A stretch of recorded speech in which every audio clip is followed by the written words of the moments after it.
Mighty dad के लिए, all आया बेटा माइटी डैड के लिए।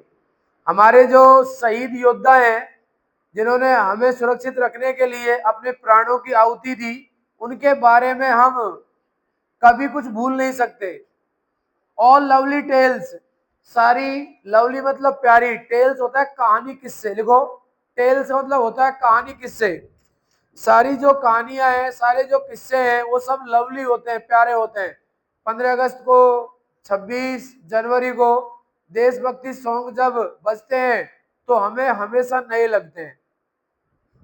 कभी ऐसा नहीं कह सकते अपन कि ये हो गए, ओल्ड हो गए। क्यों? क्योंकि उनमें जो बातें होती है वो हमारे योद्धाओं की होती है। ऑल लवली टेल्स, सारी कहानियां प्यारी होती हैं। वी हैव हियर्ड और रीड, जिनको हम पढ़ भी चुके हैं, सुन भी चुके हैं।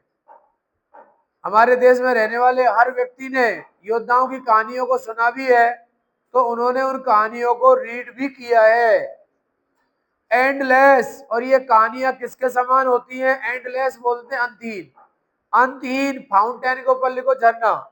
ये कहानियां अंतहीन झरने के समान होती हैं। ये कहानियां अंतहीन झरने के समान होती हैं।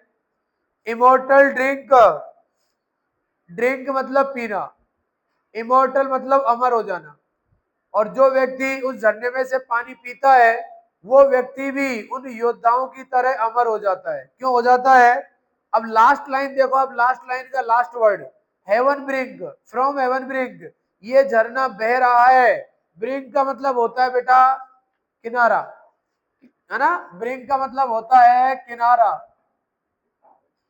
ये जो झरना है वो स्वर्ग के किनारे से बह रहा है। इसलिए जो भी कोई व्यक्ति इस झरने में से पानी पीता है तो वो व्यक्ति भी इमोर्टल हो जाता है, अमर हो जाता है। और बह करके कहां तक आ रहा है? प्योरिंग अनटू अस, ये बह करके हमारे यहां तक आ रहा है, हर व्यक्ति के यहां तक आ रहा है। ये जो व्यक्ति सुंदर वस्तु की बात करता है, प्रकृति की बात करता है, तो ये मानो कि वो व्यक्ति जो है उन लोगों की तरह है जो लोग दूसरों के लिए काम करते हैं। और जब हम प्रकृति के बारे में सोचने लग जाएं तो आपको ऐसा लगेगा कि हम भी जो है हमारे बारे में नहीं, दूसरे के बारे में सोच रहे हैं।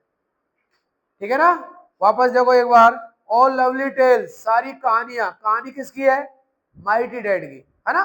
सारी कहानियां प्यारी है, सारी कहानियां हमने पढ़ रखा है, सारी कहानियों को हमने सुन रखा है। ये कहानियां खत्म नहीं होने वाली है। किसकी तरह? उस झरने की तरह, जो झरना बह रहा है और बह करके हमारे यहाँ तक आ रहा है। और जहां से बह रहा है उसे कह दिया हेवन ब्रिंक, स्वर्ग का किनारा। ठीक है ना? स्वर्ग का किनारा।